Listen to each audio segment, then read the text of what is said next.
Hello friends, welcome to my channel. कैसे हैं आप सब? आई होप आप सब स्वस्थ और मस्त होंगे और अपनी एग्जाम की तैयारी अच्छे से कर रहे होंगे। जैसा कि आपने थंबनेल में देखा होगा, आज की जो हमारी वीडियो का टॉपिक है वो है एम्पियर मैक्सवेल का परिपथीय नियम। ठीक है, इसका मैं अभी आपको नियम भी बताऊंगा और इससे रिलेटेड जो डेरिवेशन आपको प्रूफ करनी रहती है वो भी आपको बताया जाएगा आज की इस वीडियो में। ठीक है, तो सबसे पहले अगर हम लोग बात कर लें एम्पियर मैक्सवेल का परिपथीय नियम, नियम कहता क्या है उस पर पहले हम लोग बात करेंगे। ठीक है, तो देखिए यहाँ पर लिखा हुआ है एम्पियर मैक्सवेल का परिपथीय नियम। ठीक है, तो क्या कहता है नियम? इस नियम के अनुसार किसी बंद परिपथ की सीमा के अनुदिश चुंबकीय क्षेत्र B का रेखीय समाकलन पथ द्वारा घिरी कुल धारा I का म्यू नॉट गुना होता है। कहने का मतलब क्या, एम्पियर मैक्सवेल दो वैज्ञानिक थे हमारे, उन्होंने मिलकर इस नियम को दिया था। क्या दिया था नियम? कि ये नियम बताता है हमको कोई अगर हमारा बंद सरफेस है ना, क्लोज सरफेस है, तो उसकी सीमा के अनुदिश, उसकी सीमा के चारों तरफ जो चुंबकीय क्षेत्र B होगा हमारा, ठीक है, उसका रेखीय समाकलन कर दिया जाए बच्चों। ठीक है, रेखीय समाकलन यानी ये देखिए जो साइन होता है रेखीय समाकलन, हम रेखीय समाकलन कहते हैं। ठीक है, ये जो साइन होता है, ठीक है, पथ द्वारा घिरी कुल धारा आई, जितनी हमारा धारा होगी, जितनी हमारी करंट होगी, उसमें आई का म्यू नॉट गुना होता है। म्यू नॉट गुना का मतलब उससे मल्टीप्लाई कर दिया जाता है आई को। ठीक है, तो यहाँ पर देखिए वही फॉर्मूला लिखा हुआ है, रेखीय समाकलन 5 BdL बराबर mu not I. Ampere Maxwell परिपथीय नियम इसलिए मैंने आपको सबसे पहले बताया ताकि आपको ध्यान में रहे, क्योंकि इससे रिलेटेड आपके सामने एक अभी समीकरण आने वाला है, इसलिए इसको आप ध्यान में रखिएगा इस नियम को, कि ये जो नियम होता है वो क्या होता है, रेखीय समाकलन जो चुंबकीय क्षेत्र का होता है वो टोटल म्यू नॉट गुना आई। ठीक है, म्यू नॉट गुना होता है आई का। ठीक है, जो टोटल जो हमारी धारा होती है। ठीक है, तो ये हमारा नियम कहता है। अब हम लोग बढ़ते हैं अपने डेरिवेशन की तरफ। डेरिवेशन में कहा जा रहा है बच्चों, मैक्सवेल के अनुसार चुंबकीय क्षेत्र के दो स्रोत होते हैं। कितने सोर्स होते हैं? दो सोर्स होते हैं। कौन कौन से होते हैं? सबसे पहले IC और ID, ये आता कैसे है इसको मैं आपको आज बताऊंगा। तो सबसे पहले लिखा है संयोजित चालक तार में बहने वाली चालन धारा। जो दो स्रोत होते हैं हमारे परिपथ नियम में मैक्सवेल के, तो कौन कौन से स्रोत होते हैं? पहली संयोजी चालक तार में बहने वाली चालन धारा, जिसको हम लोग बोलते हैं IC। ठीक है, कंडक्शन धारा होती है, उसको हम लोग IC बोलते हैं। ठीक है, संधारित्र के दूसरा है संधारित्र के दोनों प्लेटों के बीच विद्युत क्षेत्र में परिवर्तन के कारण विस्थापन द्वारा। संधारित्र जो होता है हमारा कैपेसिटर लगा रहता है। ठीक है, कैपेसिटर की दोनों प्लेटों के बीच विद्युत क्षेत्र में परिवर्तन के कारण विस्थापन द्वारा ID डिस्प्लेसमेंट करंट। ठीक है, ID बोलते हैं उसको। अब ये दोनों बनती कैसे, आती कैसे? सबसे पहली बात है, अगर किसी चालक तार में सिंपल धारा जा रही है तो उसको हम लोग कंडक्शन धारा बोल सकते हैं, चालन धारा। लेकिन ID कहाँ से आ जाती है? ID यानी कि डिस्प्लेसमेंट का मतलब कहीं ना कहीं दो प्लेटों के बीच में डिस्प्लेसमेंट होता है। तो ध्यान रखिएगा, जहाँ भी आपका संधारित्र लगा होगा, ठीक है, जहाँ आपका कैपेसिटर लगा होगा किसी भी सर्किट में, तो इसका मतलब वहाँ कौन सी करंट जा रही होगी? ID जा रही होगी, डिस्प्लेसमेंट धारा जा रही होगी। ठीक है, विस्थापन धारा जिसको हम लोग बोलते हैं। ठीक है, ID यहाँ पर से निकल रही होगी।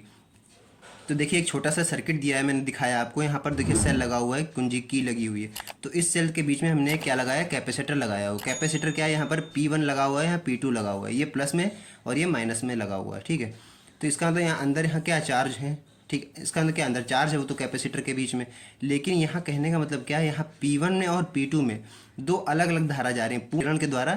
यहाँ पूरी यहाँ बीच में करंट नहीं मिल पा रही, लेकिन जब हम यहाँ ID लगाएंगे यानी कि डिस्प्लेसमेंट धारा, तो क्या होगा, यहाँ इसको सर्किट को कंप्लीट कर देगी भाई। यहाँ जाएगी, फिर प्रेरण के द्वारा P2 से होते हुए वापस की से होते हुए सेल में आ जाएगी, तो उसको हम लोग कहते हैं ID। ठीक है, आई होप आपको अच्छी तरीके से समझ में आ गई होगी विस्थापन धारा क्या होती है। आगे देखते हैं, अतः एम्पियर के परिपथी नियम का संशोधित रूप, जो संशोधित रूप बन के आ गया, ये जो अभी आपने पढ़ा था, ठीक है, ये जो भी आपने पढ़ा था, ये क्या था? ये हमारा जो उन्होंने नियम बताया था, ये तो सिंपल वो नियम था। ठीक है, कि रेखीय समाकलन का जो होता है म्यू नॉट आई गुना होता है। लेकिन यहाँ पर संशोधित रूप क्या है, एक्चुअल में ये क्या है, इसकी वैल्यू यहाँ पर मैं आपको भी बता रहा हूँ। ठीक है, इसको आप अच्छी तरीके से इतना नोट कर लीजिए या इसको स्क्रीनशॉट लेके रख लीजिए। ठीक है, फिर आगे बढ़ते हैं हम लोग। आगे कह रहा है फ्रेंड्स कि एम्पियर के परिपथी नियम का संशोधित रूप क्या बनेगा? जो रेखीय समाकलन जो भी आपने यहाँ पर पढ़ा था, देखिए ऊपर वही चीज़ यहाँ लिखी है, रेखीय समाकलन BdL चुंबकीय क्षेत्र का जो किया गया है वो किसके है? Mu naught IC plus mu naught ID। कैसे आएगा ये लाइन कैसे आई है? ये लाइन आपकी कैसे आई? ये लाइन इस तरह से आई है। देखिए जो हम जानते हैं, जो रेखीय समाकलन होता है हमारा क्या होता है? BdL होता है, ये जो निकाला था मैक्सवेल ने दिया था हमको नियम। ठीक है, क्या दिया था कि म्यू नॉट I, ये दिया था हमारा। ठीक है, लेकिन यहाँ पर क्या होता है बच्चों कि I जो होती है हमारी करंट जो है वो दो फॉर्म में जा रही है। यहाँ पर जैसे लिखा था मैक्सवेल के दो स्रोत होते हैं। ठीक है, IC और ID, यानी चालन धारा और विस्थापन धारा। तो यहाँ पर कहने को उन्होंने I दिया था, लेकिन एक्चुअल में क्या हो रहा है, यहाँ पर म्यू नॉट तो है, लेकिन ये I दो पार्ट में जा रही है, एक जा रही है IC और एक जा रही है प्लस ID। ये दो फॉर्म में धारा हमारी जा रही है, जैसा भी मैंने आपको यहाँ पर बताया था। ठीक है, तो IC प्लस ID, ठीक है, दो धारा जा रही, टोटल है I। अब इसको अगर आप ध्यान से देखिए, अगर इसको आप ओपन करेंगे तो म्यू नॉट, ठीक है, म्यू नॉट IC हो जाएगा प्लस म्यू नॉट ID हो जाएगा यहाँ पर। किसके बराबर हो जाएगा? रेखीय समाकलन BDL। ठीक है, तो ये ठीक है, तो ये नियम हमारा बनना था। यही इसको हम लोग कहते हैं संशोधित रूप। तो यहाँ पर देखिए ये संशोधित रूप वही है, BDL equal to mu naught IC plus mu naught ID। अगर वापस इसको हम लोग वही लिखते हैं, रेखीय समाकलन BDL equal to mu naught बाहर कॉमन ले लेते हैं, IC प्लस ID। ठीक है, IC प्लस ID अंदर बचाओ, म्यू नॉट बाहर ले लिया। किंतु ID की जो वैल्यू होती है हमारी विस्थापन धारा, ठीक है, इस विस्थापन धारा आपने पढ़ा होगा, तो विस्थापन धारा क्या होती है? वो एप्सिलॉन नॉट, आपने पढ़ा होगा विस्थापन धारा किसके बराबर होती है? ID equal to epsilon naught equal to d∅/dt।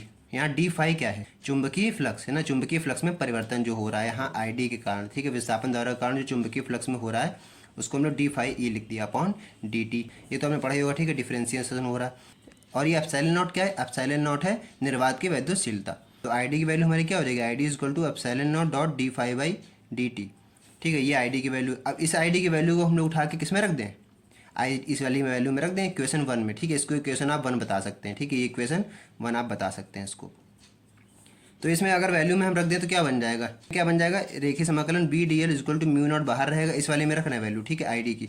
IC अपनी जगह ऐसी रहेगी, प्लस प्लस रहेगा, ID की जगह पूरी वाली वैल्यू आपको उठा के रख देनी है, एप्सिलॉन नॉट डॉट d∅/dt।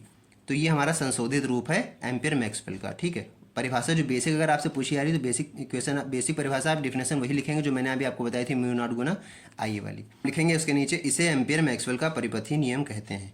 कहने का मतलब मैं जो मैंने आपको ये सब इतना बताया, क्या क्यों बताया मैंने? अगर आपसे क्वेश्चन लॉन्ग में पूछा आ रहा है कि मैक्सवेल एम्पियर का परिपथीय नियम क्या है, विस्तार से समझाइए, तो आप ये पहले सबसे पहले इस नियम को लिखेंगे। ठीक है, ये तो बेसिक नियम है, ये हमको पूरा आपको ऐसे कैसे बिल्कुल छाप देना है। ठीक, उसके बाद आपको ये थ्योरी थोड़ी सी बतानी है और ये सर्किट छोटा सा बना देना है। और संशोधित रूप भी अगर आप लिख देंगे तो एग्जामिनर अगर 5 नंबर क्वेश्चन होगा तो आपको पूरे 5 नंबर देगा, बिल्कुल भी आपके नंबर नहीं काटेगा। और राइटिंग का ध्यान रखिएगा, थोड़ा राइटिंग सुधार के लिखिएगा अच्छी तरीके से। ठीक है, तो ये हमारा नियम हो गया। अब आगे क्वेश्चन बनता है, नया क्वेश्चन है, थोड़ा हो सकता है पेपर में आपके पूछ लिया जाए, तो इसको भी पढ़ लीजिए एक बार। लिखा है मैक्सवेल ने, मतलब पूछा सकता है कि जो संशोधित उन्होंने दिए थे नियम, वो किस किस पर दिए? उन्होंने नियम हमारे दिए थे एम्पियर मैक्सवेल ने किस किस पर दिए थे? तो आपको बताना है मैक्सवेल ने गॉस की प्रमेय को निम्न प्रकार से अभिव्यक्त किया गया है, मतलब उन्होंने अपने प्रकार से अभिव्यक्त किया है। ठीक है, तो कैसे किया है? ये पहले आप देख रहे हैं गॉस थ्योरम है, तो इन्होंने रेखीय समाकलन EDS बताया इक्वल टू 5/ε0। ठीक है, तो इन्होंने 4 समीकरण दिए थे। पहला जो है आप देख रहे हैं गॉस के नियम पर दिया है। ठीक है, गॉस का नियम क्या आ रहा है आप तो जानते ही हैं, EDS जो हमारा पूरा समीकरण होता है बंद पृष्ठ, वो किसका होता है? आवेश का एप्सिलॉन नॉट गुना होता है। तो आप जानते हैं क्या होता है, जो टोटल हमारा विद्युत क्षेत्र होता है उसका रेखीय समाकलन किया इन्होंने, क्या बताया? जो रेखीय आवेश होता है वो एप्सिलॉन नॉट गुना होता है। ये अपने हिसाब से उसको अभिव्यक्त किया है। ठीक है, अपना जो रूल बताया उन्होंने। दूसरा उन्होंने बताया कि जो हमारा चुंबकीय क्षेत्र होता है वो टोटल उसका जो विद्युत फ्लक्स होता है वो 0 होता है। उन्होंने बताया जो चुंबकीय फ्लक्स है वो हमारा 0 है। उसके बाद उन्होंने अगला बताया फैराडे के नियम से। फैराडे का नियम लिया उन्होंने, जो रेखीय समाकलन होता है, ठीक है, विद्युत क्षेत्र का EDL किसके बराबर होता है? -d∅/dt। चुंबकीय क्षेत्र के डिफरेंशिएशन के बराबर होता है। ये रेखीय समाकलन के लिए, ठीक है उन्होंने। और चौथा उन्होंने बताया जो अभी आपने ऊपर पढ़ा हुआ है संशोधित रूप। ठीक है, क्या पढ़ा था? रेखीय समाकलन BDL equal to mu naught IC plus epsilon naught d∅e/dt। ये आप इसको कह सकते हैं एम्पियर मैक्सवेल का परिपथीय नियम कह सकते हैं। ठीक है, एम्पियर मैक्सवेल का परिपथीय नियम, इसको हम लोग एम्पियर मैक्सवेल का परिपथीय नियम कहते हैं। ठीक है, ये चारों नियम हो गए, हमारे मैक्सवेल और एम्पियर ने मिलकर इसको बताया था। ठीक है, तो फ्रेंड्स ये छोटी सी वीडियो थी जिस पर मैंने एम्पियर मैक्सवेल का परिपथीय नियम आपको बताया और उनका संशोधित रूप बताया एक सर्किट के थ्रू। तो आई होप आपको पूरा इनका कॉन्सेप्ट समझ में आ गया होगा। और वीडियो अच्छी लगी हो तो वीडियो को लाइक कीजिएगा और चैनल पर नया एक बार तो चैनल को सब्सक्राइब कीजिएगा। ठीक है, मैं इस तरह की इंपॉर्टेंट वीडियो चैनल पर लाता रहता हूँ। तो फ्रेंड्स बस आज की वीडियो में इतना ही, मिलते हैं नेक्स्ट वीडियो में, तब तक के लिए जय हिंद।